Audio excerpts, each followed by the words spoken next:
देखिए 17 नए positive case आज पूरे राजस्थान से सामने आए हैं, लेकिन एक बार फिर राजधानी जयपुर के लिए एक चिंता का विषय है कि 8 जो नए केस हैं वो राजधानी जयपुर से हैं। आज हम बात करेंगे उन हेल्थ वॉरियर्स की जो अपनी जान जोखिम में डालकर कोरोना से एक तरीके की जंग लड़ रहे हैं और लगातार राजस्थान सरकार उनका ख्याल रखने की कोशिश भी कर रही है, लेकिन कहीं ना कहीं धरातल पर उनके साथ जो उनको सुविधाएं मिलनी चाहिए, जो सही तरीके से मिलनी चाहिए, वो संभवतः उनको नहीं मिल पा रही है, जो आने वाले समय में एक बड़ा खतरा उनके ऊपर हो सकता है। मैं एसएमएस मेडिकल कॉलेज के जो रेजिडेंट्स तमाम हैं उनकी बात कर रहा हूं। दरअसल वो लंबे समय से जो उनका प्रशासन है, जहां वो अपनी बात कह सकते हैं, उनके सामने ये बात रखने की कोशिश कर रहे हैं कि जो उनकी ड्यूटी लगाई जा रही है, वो 7 दिन ड्यूटी करते हैं, 7 दिन क्वारंटाइन उनका रहता है और उसके बाद में वो हॉस्टल आ जाते हैं। ऐसे में जो हॉस्टल के अंदर संक्रमण का जो खतरा है वो अपने आप में एक बड़ा खतरा है। दरअसल कॉमन वॉशरूम ये लोग यूज करते हैं, कॉमन मैस इनको यूज करना पड़ता है और अब कल जो एक ही विभाग से अब तक की बात करें तो कुल 4 डॉक्टर्स हैं जो पॉजिटिव आ चुके हैं, लेकिन इनमें से कल शाम को जो एक मेल रेजिडेंट पॉजिटिव आए हैं, इनका सीधा ताल्लुकात जो हॉस्टल है, आरटी हॉस्टल है, वहां से था।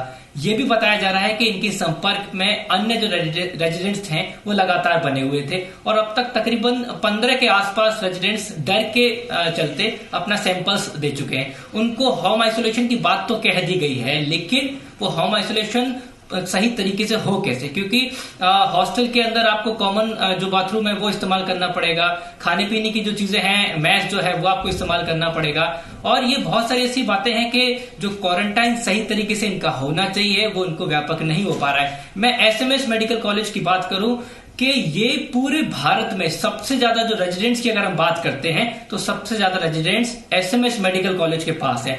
अगर सही तरीके से इनकी ड्यूटी का रोस्टर लगाया जाएगा तो ये कोई एक जो रेजिडेंट है वो लगातार ड्यूटी कर रहा है, उसके लगातार ये चांसेस बढ़ जाते हैं कि वो संक्रमित हो सकता है या संक्रमण का शिकार हो सकता है, या जब वो ड्यूटी खत्म करके वापस हॉस्टल में जाएगा तो वो दूसरे जो अन्य चिकित्सक हैं उनको संक्रमण बांट सकता है। ये जो पूरा सिनेरियो है इसको कंट्रोल किया जा सकता है क्योंकि आपके पास में मैन पावर है।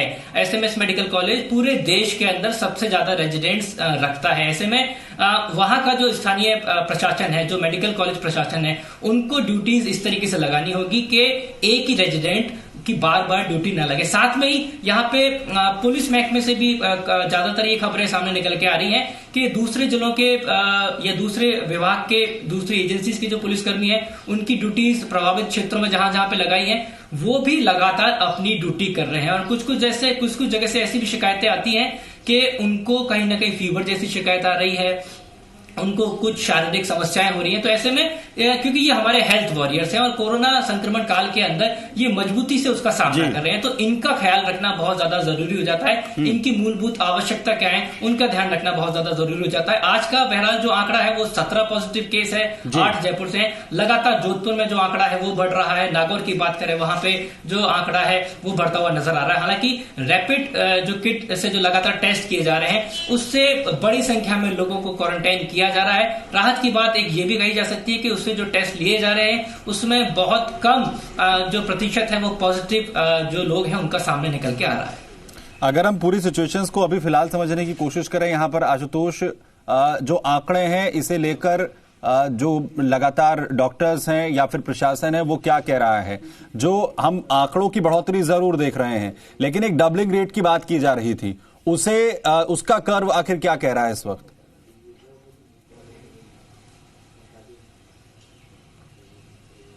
देखिए, जहां तक राजस्थान के परिप्रेक्ष्य में बात कही जाए तो इसको एक राहत के तौर पर देखा जाए कि पिछले अगर 1 वीक का हम ट्रेंड देखते हैं तो गिरावट आई है।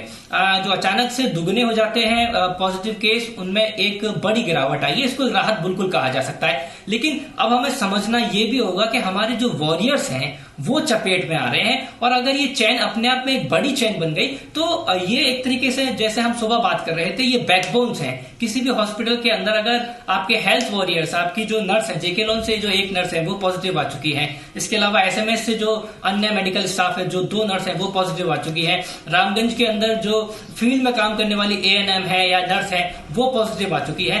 तो ये कहीं ना कहीं परेशान करता है दूसरे अन्य हेल्थ वॉरियर्स को, दूसरे वॉरियर्स को पुलिस के, क्योंकि लगातार पुलिसकर्मी भी इसकी चपेट में आ रहे हैं। तो अब ये समझना होगा कि जो आम लोग हैं, जहां पे सबसे ज्यादा कोरोना के पॉजिटिव केस आए, वहां पे तो बहुत अच्छा काम चल रहा है। रामगंज को हमने बहुत अच्छे से कंट्रोल किया है, ये इसको अच्छी बात कहा जा सकता है। लेकिन अब समझना ये भी होगा कि जो हमारे हेल्थ वॉरियर्स चपेट में, यानी कि जो हमारे इस वक्त हेल्थ वॉरियर्स हैं, जो मेडिकल स्टाफ है स्पेशली, क्योंकि वो लगातार सबसे ज्यादा रिस्क पर हैं, अगर उन्हें यह संक्रमण अपने कब्जे में लेता है तो इस लड़ाई को और ज्यादा लड़ने में हमें दिक्कतें जो है वो पेश आएंगी। बहुत शुक्रिया आशुतोष इस तमाम जानकारी के लिए।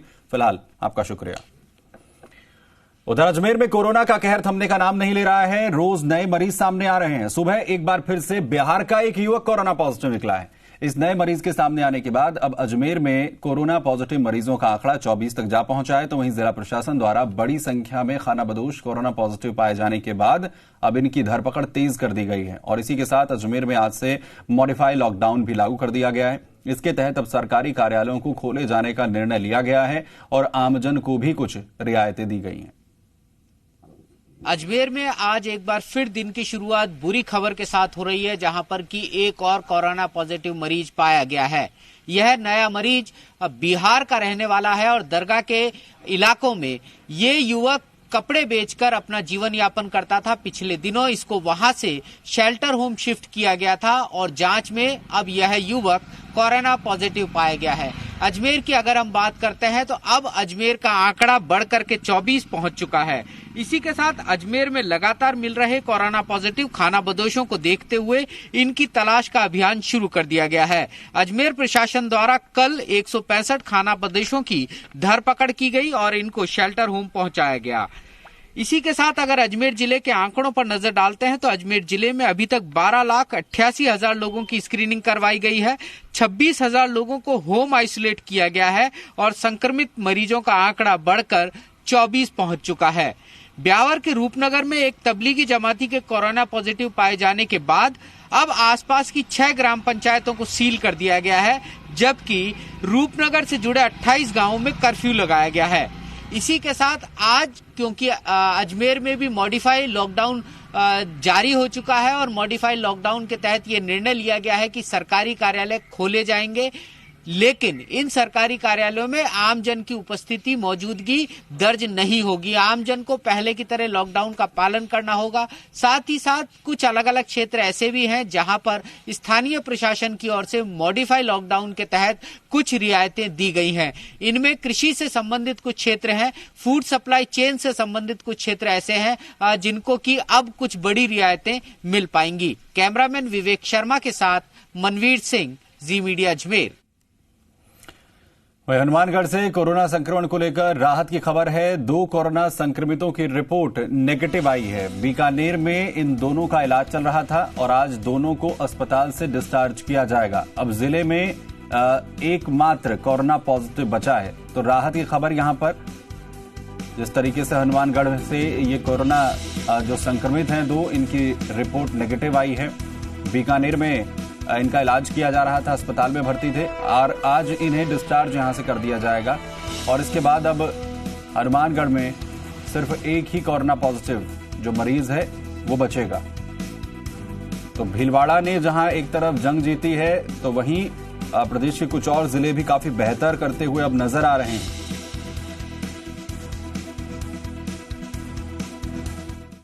उधर कोरोना महामारी के बीच एम्बुलेंस कर्मचारी यूनियन ने हड़ताल की चेतावनी दी है। 108 और 104 एम्बुलेंस कर्मचारी यूनियन ने हड़ताल की चेतावनी दी। सरकार के साथ कुछ दिन पहले इनकी सहमति बनी थी। तो वहीं एम्बुलेंस कर्मचारियों का कहना है कि उन्हें मूलभूत सुविधाएं नहीं मिल रही हैं। कोई भी एम्बुलेंस कर्मचारियों के बारे में नहीं सोच रहा है और अगर मांगे नहीं मानी गई तो आज रात से एम्बुलेंस कर्मचारी काम बंद कर देंगे। राजस्थान एम्बुलेंस कर्मचारी संघ अध्यक्ष वीरेंद्र सिंह ने यह जानकारी दी है। तो एम्बुलेंस कर्मचारियों की मांग है कि एम्बुलेंस कर्मचारियों को कोरोना वैश्विक महामारी में पूर्ण संसाधन मिले, एम्बुलेंस कर्मचारियों को प्रोत्साहन राशि मिले, तो एम्बुलेंस कर्मचारियों को एम्बुलेंस संचालक कंपनी से टॉर्चर करना बंद किया जाए और साथ साथ ही एम्बुलेंस कर्मचारियों को पूरी सुरक्षा दी जाए। एम्बुलेंस कर्मचारियों को मुख्यमंत्री और चिकित्सा विभाग द्वारा इस कोरोना वैश्विक महामारी में पहला सिपाही भी माना जाए।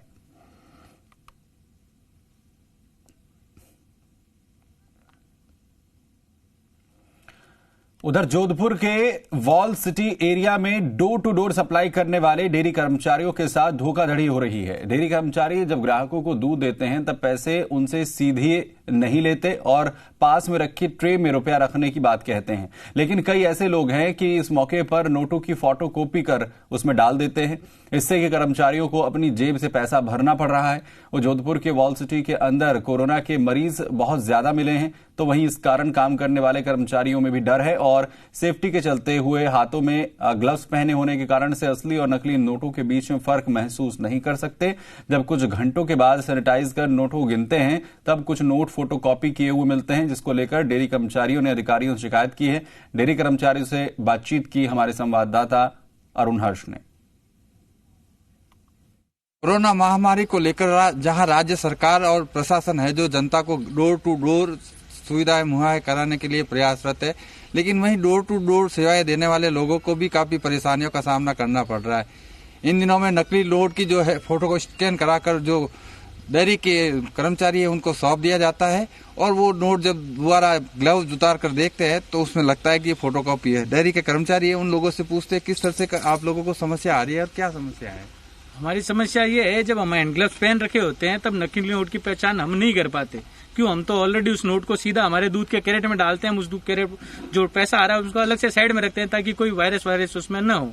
लेकिन जब डेयरी में जाने के बाद में हम उनकी काउंटिंग करते हैं तब पता लगता है कि ये नोट नकली आ गया या कुछ ऐसा फेक नोट पूरा दे दिया उन्होंने। कुछ सिक्के भी हमको हैं जो मुंह से निकाल के दिए जाते हैं, हम उनको लेने से मना करते हैं तो वहाँ पे जो नेता लोग हैं वो हमसे बहस करते हैं जो कि भाई आप कि इस तरीके से पैसे नहीं ले रहे। और बिना मास्क पे भी हमारे पास में लोग आते हैं, मगर प्रशासन हमारी हेल्प करता है उसके अंदर मास्क लगवाने के लिए वो करता है, लेकिन वो लोग समझ नहीं रहे ना मान रहे हमको। इस जो बंदा जो लेके जा रहा है ये लॉस उसको है।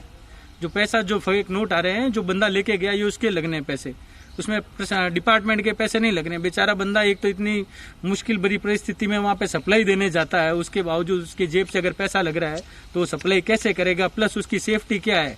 जब उसके पास में से उसके थूक लगे पैसे दोगे तो फिर उसकी सेफ्टी कैसे रहेगी? उसके लिए हम प्रशासन से कहते हैं इस पर हमारे लिए सोचा जाए इसके लिए।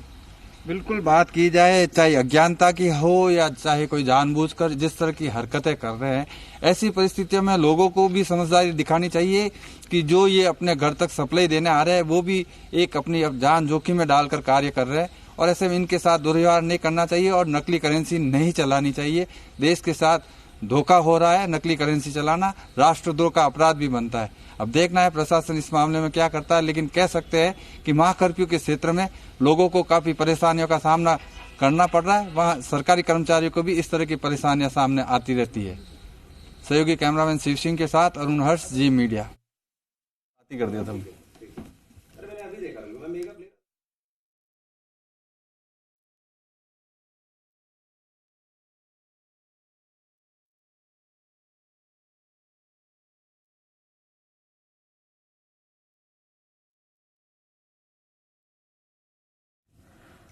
उधर लॉकडाउन 2.0 में आज से देश के कई हिस्सों में शर्तों के साथ छूट मिलेगी। हॉटस्पॉट वाले इलाकों में कुछ भी छूट नहीं होगी और जहां छूट दी जाएगी वहां भी सोशल डिस्टेंसिंग का पालन करना होगा।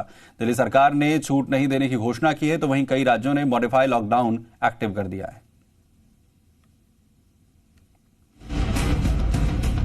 लॉकडाउन 2.0 में आज से मिलेगी चुनिंदा छूट। जी हां, बीते 26 दिनों के सख्त लॉकडाउन के बाद आज से देश भर में अलग अलग छूट दी जाएगी। लॉकडाउन 2.0 में इकोनॉमी को पटरी पर लाने की कोशिश। जी हां, कोरोना की वजह से लगातार दिक्कतों को झेल रहे इकोनॉमी को पटरी पर लाने के लिए सरकार ने खेती किसानी से लेकर उद्योगों में आज से कई छूट देने का ऐलान किया है। देश को कोरोना के कहर से बचाने के लिए पीएम मोदी ने ऐतिहासिक फैसला लेते हुए पूरे देश में लॉकडाउन का ऐलान किया। पहले 21 दिनों के लॉकडाउन का ऐलान किया गया जो 14 अप्रैल तक था। पीएम मोदी ने मौजूदा हालात को देखते हुए लॉकडाउन 2.0 का ऐलान किया जो कि 3 मई तक के लिए है। ऐसे में बार बार इस बात की चिंता जताई गई कि लॉकडाउन से इकोनॉमी पर असर हो रहा है। लोगों को रोजी रोटी का संकट तो पैदा हो ही रहा है, साथ ही खेती और किसानी पर भी काफी असर हो रहा है। ऐसे हालात को संभालने के लिए पीएम मोदी ने लॉकडाउन 2.0 के ऐलान के साथ ही ये भरोसा भी दिलाया कि लॉकडाउन 2.0 के साथ कई छूट भी दी जाएगी और इसके लिए जरूरी गाइडलाइंस जारी करेंगे।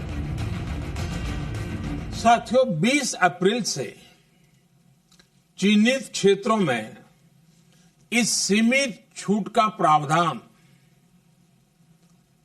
हमारे गरीब भाई बहनों की आजीविका को ध्यान में रखते हुए किया गया है। जो रोज कमाते हैं, रोज की कमाई से अपनी जरूरतें पूरी करते हैं, वही मेरा एक बृहद परिवार है। मेरी सर्वोच्च प्राथमिकताओं में एक इनके जीवन में आई मुश्किल को कम करना है। हम नई गाइडलाइंस बनाते समय भी उनके हितों का पूरा ध्यान रखा गया है। आगे हम आपको ये भी बताएंगे कि ये छूट क्या क्या है और कौन कौन सी रोक अभी भी जारी है। लेकिन अभी आपको पहले ये बताते हैं कि सरकार ने लॉकडाउन 2.0 में जो गाइडलाइंस जारी किए हैं, उसके मुताबिक आज से शर्तों के साथ कई छूट दी जा रही है। नियमों में छूट केवल नॉन कंटेनमेंट जोन के लिए है। हॉटस्पॉट, क्लस्टर्स और कंटेनमेंट जोन में कोई छूट नहीं दी गई है। छूट वाले इलाकों में कोरोना संक्रमित मिलने पर ये छूट तुरंत बंद हो जाएगी। छूट के दौरान भी चेहरे पर मास्क, फेस कवर लगाना जरूरी होगा। साथ ही छूट वाले क्षेत्र में भी सोशल डिस्टेंसिंग का पालन करना होगा। जिला प्रशासन छूट वाले इलाकों की नियमित समीक्षा भी करेंगे। सरकारी गाइडलाइंस के मुताबिक अलग अलग सेक्टर जैसे खेती, कंस्ट्रक्शन और उद्योग में छूट दी गई है। हालांकि कंपनियों के नियम तोड़ने पर तुरंत कार्रवाई भी होगी। इसके साथ ही छूट वाली सेवाओं में व्यक्ति संस्थाओं को पास लेना भी जरूरी होगा।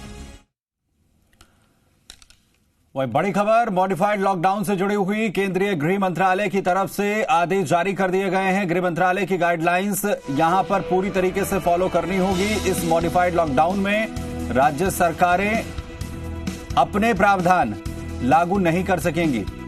अपनी तरफ से किसी भी तरीके के निर्देश जो है वो जारी ना करें, ये भी साफ पूरी तरीके से गृह मंत्रालय ने यहां पर कर दिया है। शशि मोहन शर्मा, जी मीडिया संवाददाता, खबर पर जानकारी के साथ जुड़ रहे हैं। शशि, क्या कहना है एमएचए का?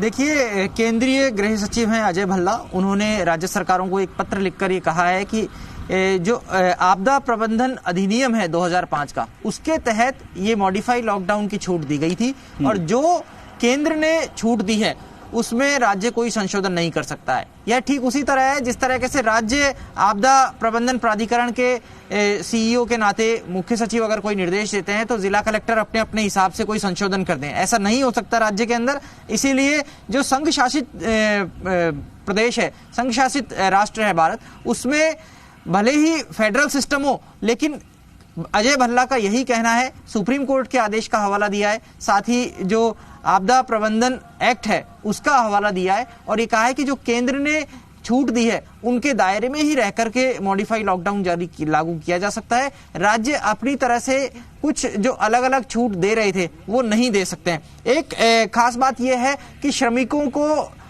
जिन उद्योगों में ले जाना है, अगर कहीं श्रमिक शेल्टर होम पर हैं तो वहां से उन उद्योगों तक भेजा जा सकता है। उद्योग का जो संचालन करता है उसको श्रमिकों के लिए व्यवस्था करनी होगी बस की, और बस में ले जाने के दौरान भी जो सोशल डिस्टेंसिंग है उसकी पूरी पालना करानी होगी। एक बार श्रमिक जब फैक्ट्री में चला जाएगा उसके बाद वापस बाहर नहीं आ सकता है। श्रमिकों को रखने की व्यवस्था करनी होगी। काम के दौरान भी पूरी पालना, सोशल डिस्टेंसिंग के नियमों की, मास्क लगाना, सैनिटाइजेशन करना समय समय पर, इन सब चीज़ों की ध्यान रखा जाएगा।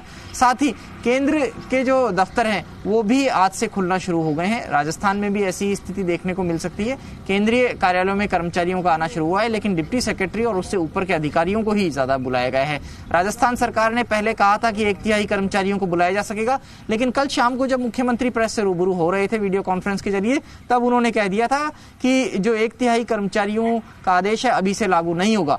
एक समस्या कर्मचारियों की तरफ से ये कही गई कि तकरीबन 1 महीने से कई दफ्तर बंद पड़े हैं। कई कर्मचारियों की जो इन्फेक्टेड एरिया है, कर्फ्यूग्रस्त एरिया है, वहां पर निगरानी में जो संक्रमित मरीज होने की आशंका है जिनके ऊपर, जिनको क्वारंटाइन में रखा है, उनकी निगरानी में ड्यूटी लगी हुई है। ऐसे में स्टाफ पूरा पहुंच नहीं पाएगा, सफाई कर्मचारी नहीं आ पा रहे हैं, तो पहले ऑफिस की सफाई होनी चाहिए। केंद्रीय गृह मंत्रालय के भी यही निर्देश है, जिन दफ्तरों को खोला जाना है उन दफ्तरों के कमरे, टॉयलेट्स, जो गेट हैं वो सभी प्रॉपर सैनिटाइज किए जाएं। साथ ही जो थर्मल टेम्परेचर की मशीन है, इक्विपमेंट है, वो उपलब्ध कराया जाए, जिससे कि कर्मचारियों की स्क्रीनिंग की जा सके। बाहरी लोगों की आवाजाही पर पूरी तरह पाबंदी रहेगी। तो अब ये जो निर्देश आए हैं केंद्र के बाद से, उसके बाद राज्य को पालन तो करना ही है, लेकिन फिर भी राज्य की प्रतिक्रिया का इंतजार किया जा रहा है। अच्छा जी, ये कैसे इंश्योर किया जाएगा कि जिन प्रतिष्ठानों को या जिन लोगों को छूट जो है मिली है, जब वो पहुंचे सड़क के जरिए या फिर जहां जहां पर बैरियर्स लगाए गए हैं, क्योंकि पुलिस पर ये पूरी जिम्मेदारी है, उन्हें किसी तरीके की परेशानी ना हो, और इसके अलावा कुछ जो गैर जरूरी लोग हैं जो इस तरीके की कोशिश करते हैं, इस तरीके की चीजों का फायदा उठाने की कोशिश करते हैं, उन्हें फिल्टर किया जा सके?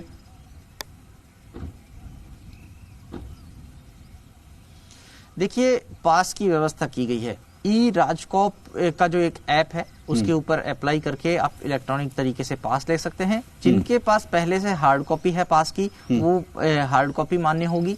जो जरूरी सेवाओं से जुड़े हुए थे, जो लॉकडाउन 1 में भी जारी रह रहे थे, उनको मॉडिफाई लॉकडाउन में छूट के आदेश जारी कर दिए गए थे। लेकिन जो नए लोग हैं, जो नए दायरे में आ रहे हैं, उनको अपनी कंपनी की तरफ से जारी आई कार्ड दिखाना होगा, साथ ही एक पास भी लेना होगा। पास जारी करने की व्यवस्था प्रशासन ने कर रखी थी। हालांकि पहले पुलिस की तरफ से जारी पास हो रहे थे, लेकिन पिछले दिनों प्रदेश में भी एक स्पष्टीकरण जारी करते हुए जिला कलेक्टर और जो जिला मजिस्ट्रेट होते हैं उनको अधिकृत कर दिया गया था, क्योंकि आपदा प्रबंधन एक्ट जो है उसमें कलेक्टर ही कार्यकारी एजेंसी है, और उसके जरिए कलेक्टर ने कार्यपालक मजिस्ट्रेट नियुक्त कर दिए थे अलग अलग उपखंड में। एक बात ध्यान दिलाना चाहेंगे कि जो एसीएस सुबोध अग्रवाल हैं, उन्होंने कल देर रात आदेश जारी किए और ये कहा कि नगर निगम क्षेत्र से बाहर की जो फैक्ट्रियां हैं, जो निर्माण इकाइयां हैं, जो उत्पादन इकाइयां हैं, उनको किसी तरह की अलग से अनुमति उद्योग विभाग से लेने की जरूरत नहीं है। ऐसा इसलिए क्योंकि ग्रामीण क्षेत्र में अभी कोई जगह हॉटस्पॉट नहीं दिख रही है। जयपुर में अगर हॉटस्पॉट है तो जयपुर नगर निगम का इलाका है, जिसमें भी 4 दीवारी का इलाका ज्यादा संवेदनशील माना जा रहा है, और 4 दीवारी का इलाका पूरी तरह पैक है। वहां से सरकारी कर्मचारी, अधिकारी अगर वहां रहते हैं तो वो भी बाहर नहीं आ पाएंगे। बिल्कुल, यानी उन्हें वहीं पर अभी जो है रहना होगा, और इस मॉडिफाइड लॉकडाउन का पूरे जो निर्देश एमएचए की तरफ से दिए गए हैं उन्हीं का जो है पूरा पालन करना होगा। शशि, बहुत शुक्रिया इस तमाम जानकारी के लिए। छोटा सा ब्रेक लेते हैं, फौरन लौटते हैं।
नमस्कार जी, राजस्थान देख रहे हैं आप, आपके साथ मैं हूं आशीष चौबे। बात करते हैं दिल्ली के तुगलकाबाद एक्सटेंशन की। दरअसल यहां की गली नंबर 26 में एक साथ 35 लोग कोरोना संक्रमित पाए गए हैं और इससे पहले कल दिल्ली के जहांगीरपुरी में भी एक परिवार के 31 लोग कोरोना पॉजिटिव पाए गए थे।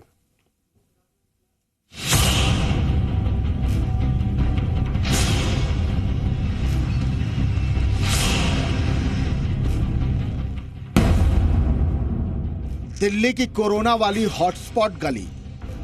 दिल्ली में कोरोना के बढ़ते मामलों ने परेशानी बढ़ा दी है। जहांगीरपुरी की तरह लोगों और प्रशासन को परेशान करने वाली दूसरी खबर तुगलकाबाद एक्सटेंशन की है, जहां के गली नंबर 26 में एक साथ 35 लोग कोरोना पॉजिटिव मिले हैं। संक्रमित लोगों के सैंपल 3 दिन पहले लिए गए थे। इससे पहले यहां 3 लोग कोरोना संक्रमित पाए गए थे, जिसके बाद से सरकार ने इलाके को हॉटस्पॉट घोषित कर सील कर दिया था। कोरोना के एक साथ 35 मामले आने के बाद प्रशासन में हड़कंप मचा हुआ है। अब पूरे इलाके में स्वास्थ्य कर्मचारी घर घर जाकर लोगों के सैंपल ले रहे हैं। सरकार अब उन सभी को किसी दूसरी जगह शिफ्ट कर रही है, क्योंकि सरकार और पुलिस को लगता है कि लोग लॉकडाउन का पालन नहीं कर रहे और गलियों में खुलेआम घूम रहे हैं। दिल्ली के तुगलकाबाद एक्सटेंशन की गली नंबर 26 से 35 लोग कोरोना संक्रमित निकले हैं। दरअसल कुछ दिन पहले इसी गली से 3 लोग कोरोना संक्रमित निकले थे, जिसके बाद कुल 93 लोगों के टेस्ट किए गए थे, जिसमें से आज जो रिपोर्ट आई उसमें 35 लोग संक्रमित पाए गए हैं। जिसके बाद स्वास्थ्य विभाग की टीम तुगलकाबाद एक्सटेंशन की बाकी गली और इलाके में घर घर जाकर सैंपल कलेक्ट किए हैं। जिस तरीके से एक साथ 35 लोगों के अंदर कोरोना के लक्षण पाए गए हैं, उसको देखते हुए पूरे इलाके को सील कर दिया गया है। इससे पहले शनिवार को दिल्ली के जहांगीरपुरी में एक ही परिवार के 31 लोगों का कोरोना टेस्ट पॉजिटिव आया था। जहांगीरपुरी का इलाका पहले से ही कंटेनमेंट जोन घोषित था। सूत्रों के मुताबिक इस क्षेत्र में कुछ दिनों पहले कोरोना से एक महिला की मौत हो गई थी। संक्रमित पाए गए परिवार के लोग उस महिला और उसके परिवार से पहले से ही संपर्क में थे। हालांकि महिला के परिवार को पहले ही क्वारंटीन किया जा चुका था। दिल्ली में अब तक कोरोना के करीब 1900 मामले हैं।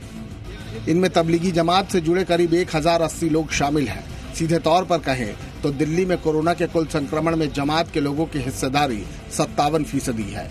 दिल्ली में कोरोना संक्रमण के मामले तेजी से बढ़ रहे हैं, जिससे सावधान रहने की जरूरत है। साथ ही लॉकडाउन में घर में रहकर खुद को और अपने परिवार को सुरक्षित रखा जा सकता है। दिल्ली से प्रमोद शर्मा के साथ ब्यूरो रिपोर्ट, जी मीडिया।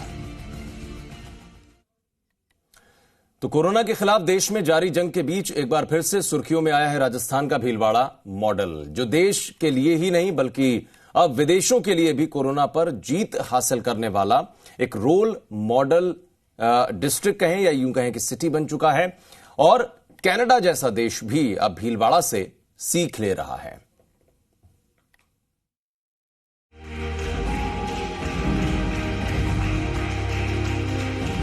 भीलवाड़ा मॉडल से कोरोना को हराएगा कनाडा।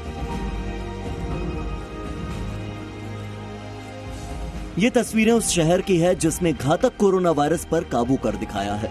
ये वही शहर है जिसकी चर्चा अब तक पूरे हिंदुस्तान में हो रही थी। राजस्थान का भीलवाड़ा, जिसकी वाहवाही अब तक पूरे देश में हो रही थी, लेकिन अब विदेशों में भी ये शहर कोरोना के खिलाफ जंग का रोल मॉडल बन गया है। कनाडा में भारतीय उच्चायुक्त अजय बिसारिया ने जी मीडिया से बात करते हुए बताया कि कनाडा ने भारत से भीलवाड़ा मॉडल साझा करने की मांग की थी, ताकि कनाडा भी कोरोना संक्रमण पर भीलवाड़ा की ही तरह काबू पा सके। जो मांग पूरी करते हुए भारत ने कनाडा से भीलवाड़ा मॉडल साझा किया। साथ ही भारत ने हाइड्रोक्सी क्लोरोक्वीन की 50 लाख टैबलेट्स की खेप भी कनाडा तक पहुंचाई है। जिस भीलवाड़ा मॉडल की इतनी तारीफें हो रही हैं, चलिए आपको पहले इस शहर की कामयाबी के बारे में बताते हैं। दरअसल भीलवाड़ा में 19 मार्च को कोरोना इन्फेक्शन का पहला मामला सामने आया था और मार्च के अंत तक ये आंकड़ा बढ़कर 26 तक पहुंच गया। इनमें से 2 लोगों की मौत भी हो गई, लेकिन इसके बाद भीलवाड़ा जिला प्रशासन और यहाँ के डॉक्टरों ने मिलकर ऐसी जबरदस्त मुहिम चलाई कि पूरी तरीके से तस्वीर बदल गई और कोरोना जैसी जानलेवा महामारी भी कंट्रोल में आ गई। अब तक इस जिले में संक्रमण के मामले 29 से आगे नहीं बढ़ पाए हैं। और अब जरा ये समझिए कि कोरोना से लड़ाई में मिली इस सफलता की कौन सी 3 सीढ़ियों ने भीलवाड़ा मॉडल को कनाडा का रोल मॉडल बना दिया है। और ये 3 पड़ाव हैं: महाकर्फ्यू, सबकी स्क्रीनिंग और आइसोलेशन। प्रशासन ने पूरे शहर में कर्फ्यू लगाया, लोगों को घरों में रोका जिससे कि संक्रमण न फैले। शहर की सीमा सील कर दी गई थी, अंदर बाहर जाने की इजाजत भी नहीं दी जा रही थी। जिले में जगह जगह चेक पोस्ट बनाकर लॉकडाउन का सख्ती से पालन किया गया था। दूसरे जिलों के कलेक्टर को फोन कर सीमाएं सील करवाई गई। पब्लिक ट्रांसपोर्ट पूरी तरीके से बंद कर दिए, निजी वाहनों पर भी रोक लगा दी गई। कोरोना के पॉजिटिव रोगी मिलने वाले इलाकों को नो मूवमेंट जोन घोषित कर दिया गया।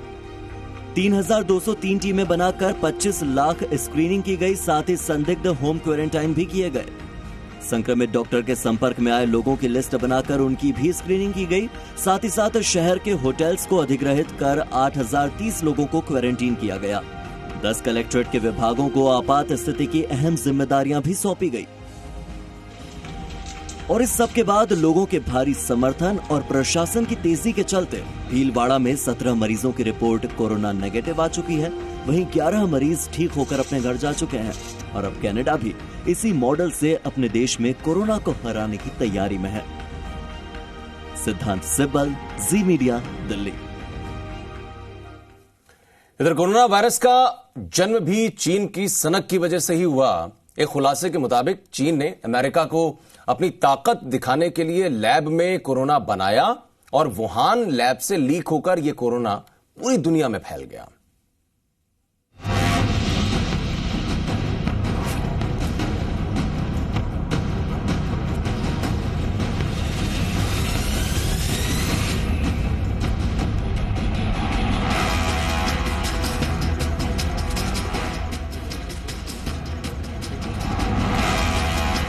अमेरिका और चीन के बीच एक दूसरे को अपनी ताकत दिखाने की होड़ चल रही है, लेकिन क्या इसी होड़ ने दुनिया को सबसे बड़े संकट में डाल दिया? चीन अमेरिका की लड़ाई दुनिया की शामत आई। अमेरिका के न्यूज चैनल ने जो खुलासा किया है, उसके मुताबिक जिस कोरोना महामारी से दुनिया में अब तक 1,62,000 लोगों की मौत हो चुकी है, उसे चीन ने अमेरिका को अपनी ताकत दिखाने के लिए लैब में ही तैयार किया था। चीन अमेरिका की दुश्मनी ने फैलाई महामारी, लेकिन चीन अगर अमेरिका को अपनी ताकत दिखाना चाहता था तो ये वायरस दुनिया में कैसे फैल गया, ये भी समझ लीजिए। चीन ने लैब में पैदा किया कोरोना वायरस। कोरोना चीन का जैविक हथियार नहीं है। अमेरिका को टक्कर देने के लिए चीन ने बनाया कोरोना। चीन अमेरिका को दिखाना चाहता था कि वो कोरोना जैसे घातक वायरस की पहचान अमेरिका से अच्छी तरह कर सकता है। ऐसे वायरस से निपटने में भी चीन महारत दिखाना चाहता था।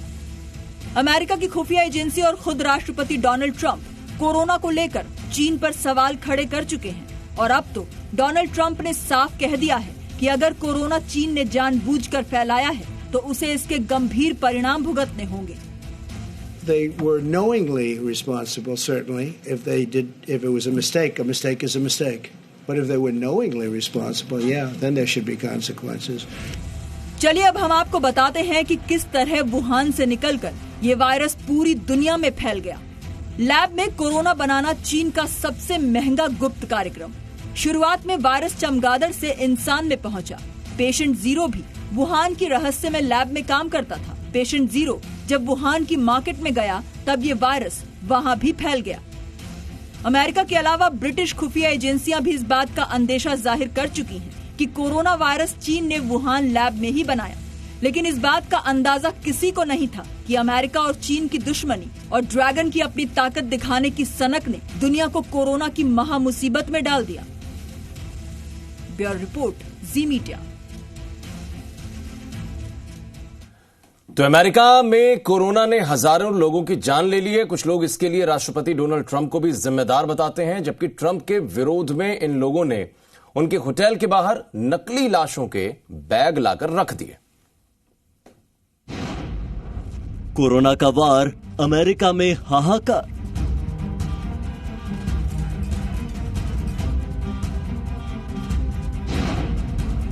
न्यूयॉर्क में ट्रंप के होटल के आगे प्रदर्शन।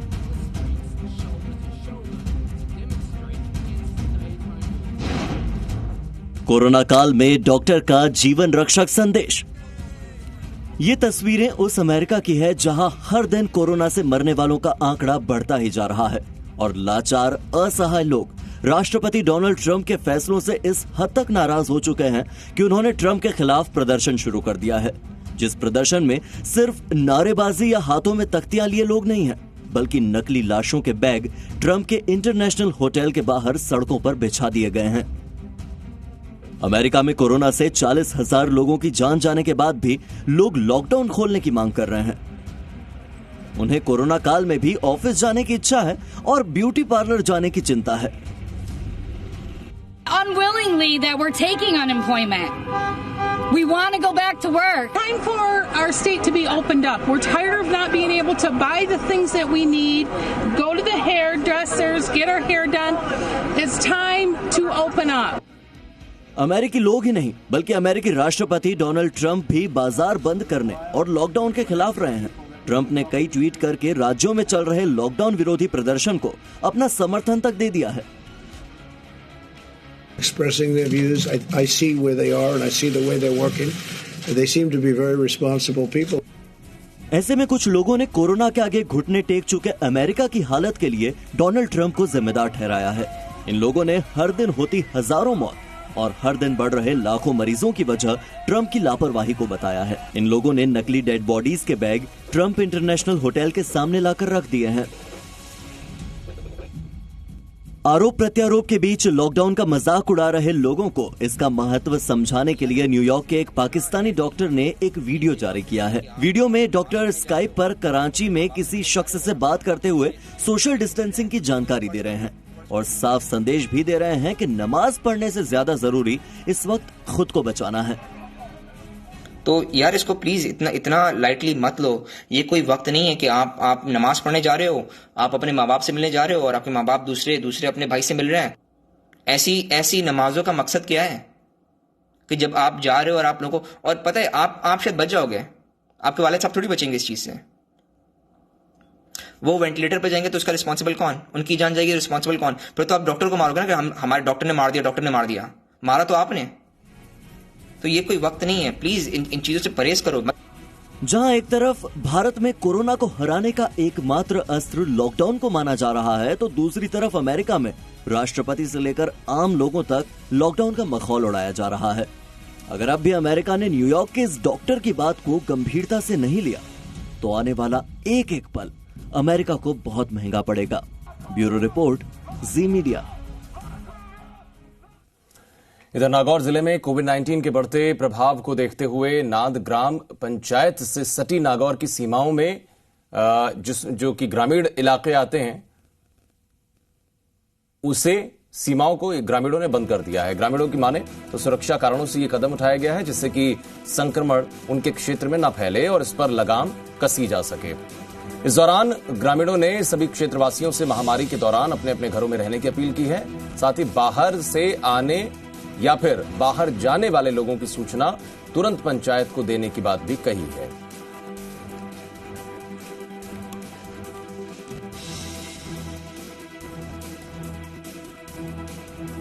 तो जिस तरीके से कोशिशें हैं, हर कोई अपने अपने स्तर पर कोरोना से लड़ाई में भागीदार बन रहा है और ग्रामीणों ने, क्योंकि बार बार ये कहा जाता है कि सोशल डिस्टेंसिंग का पालन करें, शहरी इलाकों में लोग नहीं कर रहे हैं, लेकिन ग्रामीण कितना ज्यादा जागरूक हैं ये आप समझिए।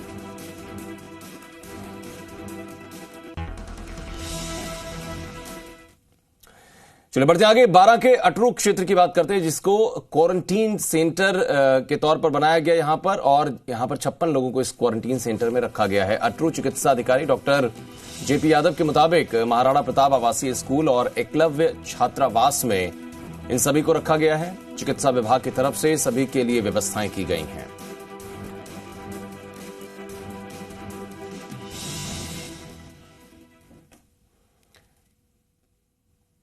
इधर बांसवाड़ा जिले में कोरोना वायरस का संक्रमण पॉजिटिव दिखाई पड़ रहा है और पॉजिटिव का जो आंकड़ा है वो अब तक 61 पहुंच चुका है।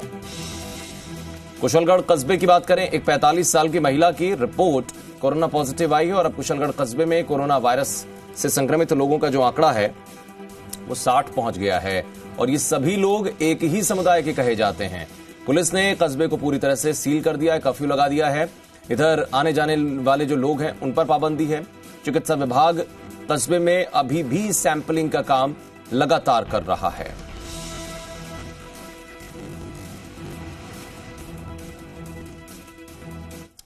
इधर चूरू जिले के पास जसरासर गांव की एक बहू हनुमानगढ़ में कोरोना पॉजिटिव पाई गई है। इसकी सूचना जिला कलेक्टर संदेश नायक को हनुमानगढ़ जिला प्रशासन की तरफ से मिली है, जिसके बाद जिला प्रशासन और चिकित्सा विभाग की टीम पूरी तरह से अलर्ट पर है। जसरासर गांव में तुरंत चिकित्सा विभाग की 6 टीम रवाना की गई। पॉजिटिव बहू के ससुराल पक्ष के 18 लोगों के भी सैंपल लिए गए और आस पड़ोस के लोगों के घरों का सर्वे भी किया गया। जिला कलेक्टर संदेश नायक ने बताया कि जसरासर से पीड़ित लड़की 2 महीने पहले ही हनुमानगढ़ अपने पीहर चली गई थी और अब इसकी जांच की जा रही है कि इन 2 महीने के दरमियान जसरासर से कोई व्यक्ति हनुमानगढ़ तो नहीं गया या फिर उनसे संपर्क में तो नहीं आया।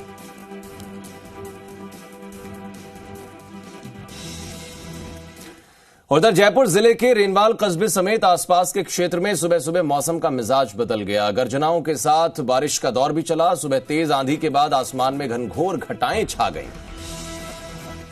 इधर रिमझिम बारिश का दौर यहां पर शुरू हो गया। बारिश होने से मौसम में बदलाव देखने को मिल रहा है, थोड़ी ठंडक हुई है। इस बेमौसमी बारिश से किसान जरूर चिंतित नजर आए हैं। उनका कहना है कि खेतों में अभी फसलें कट नहीं पाई है। लॉकडाउन की वजह से वो खेतों में नहीं जा पाए और अगर ज्यादा बारिश होती है तो फसलों को नुकसान हो सकता है।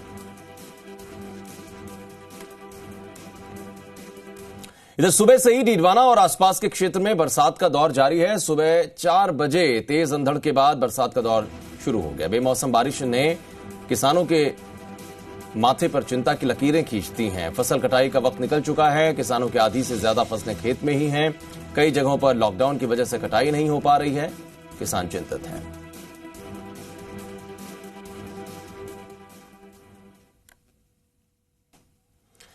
इधर कोरोना वायरस के कारण फैली महामारी से पूरी दुनिया जूझ रही है। संकट से निपटने के लिए अलग अलग स्तर पर कोशिशें की जा रही हैं और ऐसे मुश्किल वक्त में खाद्य सामग्रियों से जुड़ी एक पॉजिटिव खबर आई है।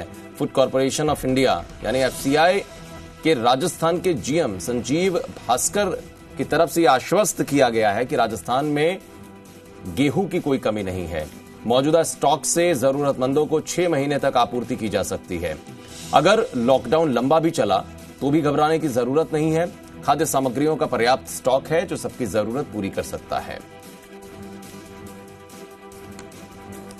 लॉकडाउन के समय अन्न की कहीं किल्लत नहीं आए, इसके लिए एफसीआई की ओर से क्या कुछ इंतजाम किए गए हैं, इसके लिए हम जानते हैं एफसीआई के जीएम हैं डॉक्टर भास्कर, उनसे जानते हैं। सर, किस तरह के इंतजाम किए गए हैं, कितना स्टॉक है, यदि लॉकडाउन और बढ़ता है तो किस तरह का अपने यहाँ कितनी मात्रा के अंदर गेहूं है? देखिए, राजस्थान स्टेट में भारतीय खाद्य निगम कुल मिला के 36 गोदामों के थ्रू अपने और लगभग 100 गोदाम जो हैं सेंट्रल वेयर हाउसिंग कॉर्पोरेशन और Rajasthan state warehousing corporation के गोदामों के थ्रू ऑपरेट कर रहा है। इस वक्त लॉकडाउन के समय और उससे पहले भी एफसीआई हमेशा एक सफिशिएंट लेवल स्टॉक्स का मेंटेन करके रखती है। लॉकडाउन की स्थिति में भी हमारे पास सफिशिएंट स्टॉक्स थे और 5 महीने की लगभग रिक्वायरमेंट हमारे पास लॉकडाउन के समय भी थी। उसके उपरांत जब भारत सरकार ने एडिशनल एलोकेशंस दी हैं जो प्रधानमंत्री गरीब कल्याण अन्न योजना के तहत, उसके बाद भी वो एलोकेशंस की ऑब्लिगेशंस भी मीट आउट करने के लिए हमारे पास सफिशिएंट गोडाउन्स भी हैं और स्टॉक्स भी है। किसी भी किस्म की स्टॉक्स को लेकर कोई चिंता नहीं है, कोई कमी नहीं है। पूरे स्टेट में हर जिले में जिलावार हम रिव्यू भी करते हैं, जिलावार स्टॉक्स की अवेलेबिलिटी इंश्योर की जा रही है। सर, यदि 5 किलो आप देते हैं और कहाँ बाहर से भी आपका गेहूं मंगवाया जा रहा है, किस किस स्थिति में, क्योंकि अभी जिस तरह से ट्रक बंद है? ये हमारी एक रेगुलर प्रक्रिया है क्योंकि राजस्थान नेट तौर पे डेफिसिट एक स्टेट है। हम हर महीने बाहर से भी स्टॉक लेते हैं, लेकिन इस वक्त लॉकडाउन में जो एडिशनल एलोकेशंस आई हैं उससे लगभग इन 3 महीनों में अप्रैल मई जून में 2 गुना काम हो गया है। 2 गुना स्टॉक्स हमको देना है और इसलिए हमारी जो बाहर से आने वाली मात्रा है उसमें भी इजाफा किया गया है। और मैं आपको ये बताना चाहूंगा, जो हमारी रेगुलरली बाहर से मात्रा जितनी आती है उससे 2 गुना मात्रा हम इस वक्त ला रहे हैं और पहले 15 दिनों में हम लगभग 2.25 लाख टन हम ला चुके हैं। आज की डेट में भारतीय खाद्य निगम लगभग 7 लाख मैट्रिक टन का स्टॉक होल्ड कर रहा है और हमारे पास स्टॉक की कोई कमी नहीं है, ना ही कहीं कमी आने दी जाएगी। ये थे हमारे साथ जीएम संजीव भास्कर, जो बता रहे थे कि लॉकडाउन से पहले भी उनके गोदामों में पर्याप्त स्टॉक था और जिस तरीके से प्रधानमंत्री ने कहा है कि जिस तरह से वो पैकेज उन्होंने 5 किलो अतिरिक्त जो एनएफएसए की सूची में शामिल है उन लोगों को दिया जा रहा है, उसके लिए पंजाब, हरियाणा और मध्य प्रदेश से अतिरिक्त गेहूं मंगाया जा रहा है। इतना ही नहीं, जब ट्रकों के जब पहिए थमे हुए हैं तो रेलगाड़ियों के माध्यम से राजस्थान के गोदामों तक गेहूं पहुंचाया जा रहा है। कैमरामैन विजय करण के साथ दीपक गोयल, जी मीडिया, जयपुर। और एक बड़ी खबर की बात करते हैं। मॉडिफाइड लॉकडाउन को लेकर सीएम अशोक गहलोत का ट्वीट आया है। दरअसल मुख्यमंत्री ने ट्वीट करते हुए जनता से अपील की है, लॉकडाउन की पालना की जाए, सभी लोग घरों में रहें, सुरक्षित रहने की अपील मुख्यमंत्री ने की है। और सीएम ने यह भी कहा कि सरकार नागरिकों के जीवन को बचाने के लिए प्रतिबद्ध है, संकल्पित है और वो कर रही है। घरों में रहें, सुरक्षित रहें, यह अपील की है मुख्यमंत्री अशोक गहलोत ने। ट्वीट किया है दरअसल, और चूंकि मॉडिफाइड लॉकडाउन भी जारी है तो ऐसे में मुख्यमंत्री की तरफ से ट्वीट करके लोगों से घरों में रहने के लिए एक बार फिर से अपील की गई है। इधर हिंदुस्तान में कोरोना महामारी से निपटने के लिए न जाने कितने कोरोना वॉरियर्स मैदान में हैं। राजस्थान के पाली में आपको एक ऐसी ही महिला कोरोना वॉरियर से मिलवाते हैं जिनके जज्बे को हर कोई सलाम कर रहा है।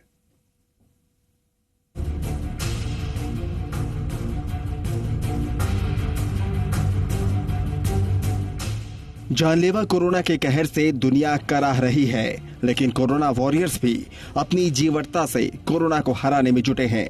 पाली की इन 2 तस्वीरों को देखिए और कोरोना वॉरियर्स के जज्बे को सलाम कीजिए। देखिए, एक तरफ मातृत्व का सबसे बड़ा दायित्व और दूसरी तरफ ड्यूटी का फर्ज। लिहाजा महिला सिपाही अपने बेटे के साथ ही दायित्व और फर्ज को निभा रही हैं।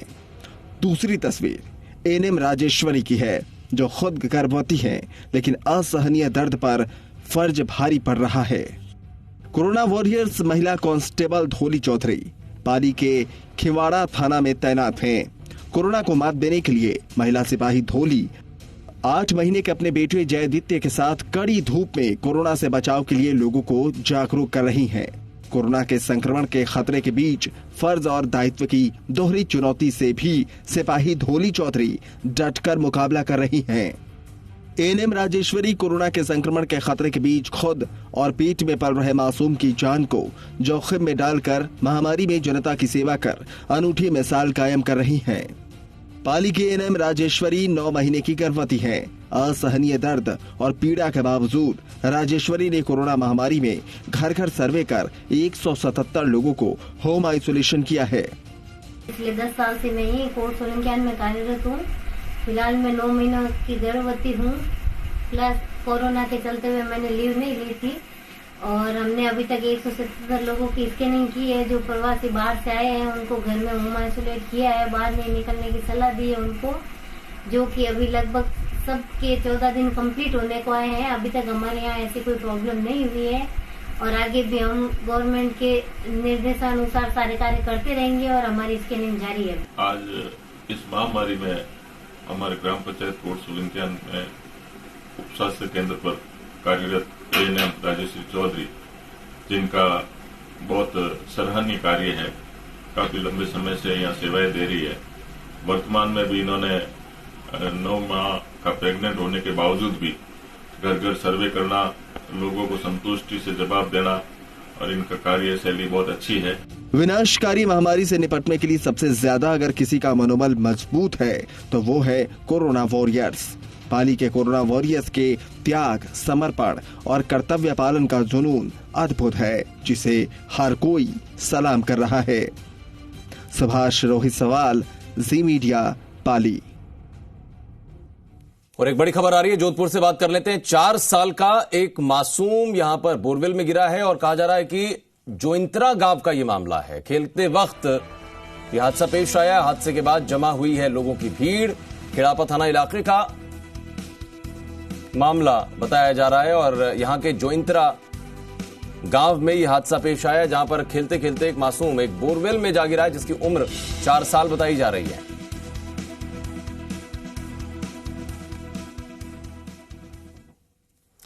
तो तो खबरों का सिलसिला इस बुलेटिन में यहीं तक। एक छोटा सा ब्रेक के उस पार भी जारी रहेंगी खबरें। हेलो हाय को कहें बाय, आदत में नमस्ते को लाएं। हर घंटे साबुन से धोएं हाथ, फिर सैनिटाइजर से करें साफ। सर्दी, खांसी या हो बुखार, चेकअप के लिए हो जाएं तैयार। मंदिर